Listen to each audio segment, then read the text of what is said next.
Well, hello, Bethel Baptist Church. Thank you so much for clicking on this. As you can probably see by the tagline on this video, that we are picking up on our series on Church Polity to talk about deacons. It's a subject that I didn't take up before, and that I got questions about when I was going to talk about it and why I didn't talk about it. And I thought it would be a good time to rectify that over the next few weeks. If you don't remember, church polity is a study of how a church organizes or governs or structures itself so that it can be most faithful in accomplishing its mission of making Christ known both to one another and the surrounding world. That when we're talking about church polity, we're not just talking about some highfalutin who cares about organization. No, we should care about organization. The way we organize ourselves as a church. And I hear in the media and people all the time, like, we shouldn't care about organized religion. It's just about you and God. But God does care deeply how we organize ourselves and the church. Paul will be very clear in 1 Corinthians how the church service is to be organized, that there's supposed to be order and not chaos. He's going to talk about the order and structure of the church in pastors and shepherds and teachers, and he's going to lay these things out. So organization is not a secondary thing, and just like with anything in the world, the better organized it is, the more effective it can be at accomplishing its purposes. And so the more organized we can be as a church in understanding the structure of the church, it's not just so we can know structure, but so that we can be more faithful in our mission. And one thing we need to discuss with that is deacons. Now, as I said in the previous video, Bethel is an elder-led congregational polity, or it structures itself as elder-led congregational. And we discussed what each of those pieces mean in the previous weeks, that it is elder-led, but congregational, meaning that both the elders and the congregation have authority. They're given authority by God. The congregation, we saw in Matthew, are given the keys of the kingdom, and that they do have authority derived by God. And specifically, we looked at that the congregation has authority over who is and is not a member of the church. So who is and who is not a member of the church. Membership and discipline. That they have been given the authority to decide, like, yes, this person is a part of the family, this person isn't. They have the authority to decide who will lead them as elders. And they also have the authority over things that directly affect gospel ministry, how they will accomplish gospel ministry, things like the Constitution, big budgetary things and the like. But not only does the congregation have authority, but also elders do have authority. But what we saw is that they have an authority of counsel, not coercion, meaning that they do not have the authority of discipline. That's the congregations. They are to be men of character who know the scriptures, that they are to be the primary counselors of Christ. They are the examples of Christ, his character, and their role is to teach the scriptures, pray for, and guide the church.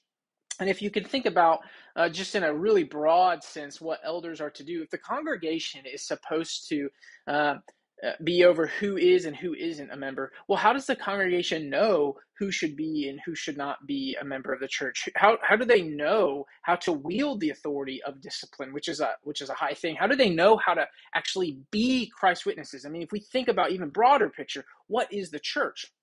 The church is to be the temple of God, the witnesses of God. We are to be making Christ known to one another in the world.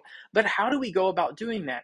This is a big charge given to the church. And this is where elders' primary job is to teach you, as the congregation, as a Christian, how to be Christians. The role of an elder, a pastor, is to teach you how to use your authority well. How do you wield the authority of being a kingdom of priests in this world? How do you do that?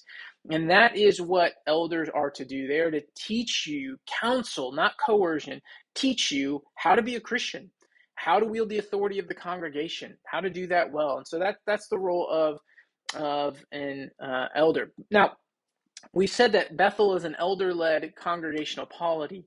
However, I think that needs to be amended a little bit, because there is one more group that God has given to the church so that the church can rightly carry out its mission of making Christ known to each other in the world, and that is deacon. We are elder-led congregational polity, but we are elder-led, deacon-served congregational polity.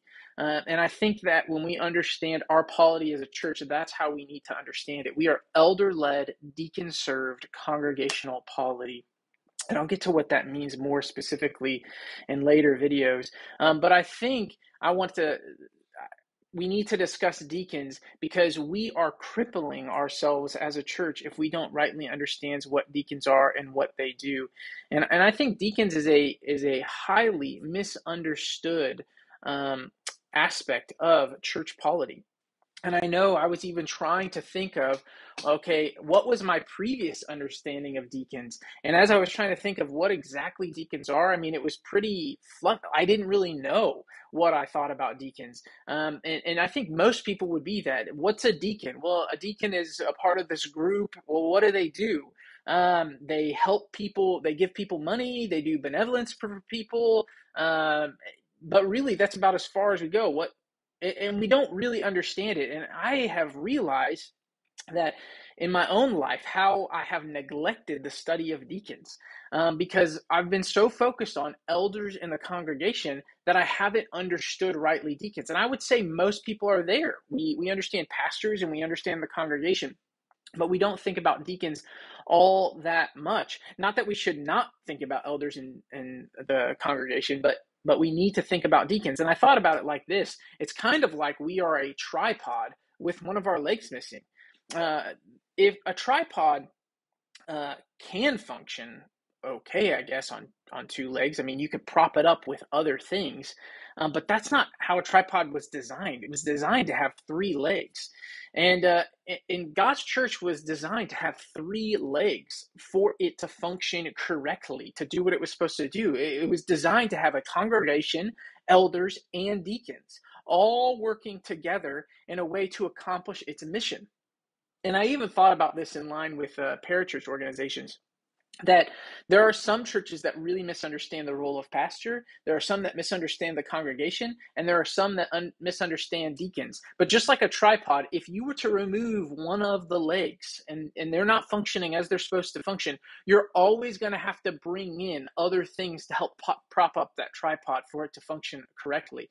And it's the same thing with the church. Whenever you don't have all three legs working correctly, then what's going to happen is you're going to have outside influences, outside things coming in to help prop up the church for a while. I mean, we even saw it with the church revitalization here at Bethel. When we came in and we got rid of all deacons and pastors and we started the revitalization process, we had to have NAM and other churches come in to prop us up for a while until we could start functioning rightly. I think about this in light of parachurch organizations. Parachurch organizations are organizations that are outside the local church that are doing all of these things, Christian things.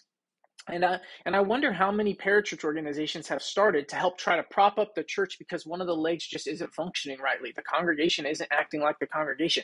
Deacons aren't serving as they're supposed to serve, and elders aren't leading as they're supposed to serve. So we create outside organizations in order to prop up the church. And so I think that we are crippling ourselves, and I've even been crippling myself in my ministry here at Bethel and God's ministry and all of these different things by not rightly understanding deacons. And so I think that what we need to do is rightly understand this, and I think that will be good for us, because let me say it again, the church is created to be God's temple. We are his witnesses in the world, and we are an outpost of his glory until he returns.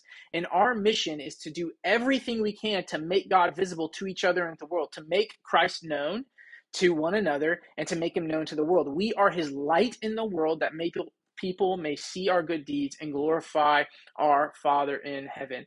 And the way in which God has organized his church to accomplish this purpose for his glory to be made known is by giving us these three different pillars or pieces of the legs of the tripod: the congregation, elders, and deacons. And yet we have neglected this because there's a whole spectrum of how people have understand them.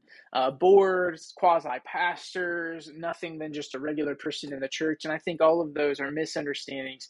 And I think as we rightly understand them, we can even better do our mission here as a church. And so I want to take the next couple of weeks to teach on the subject of deacons, who they are and what they do, and kind of pause other projects I'm working on so that we can study this together.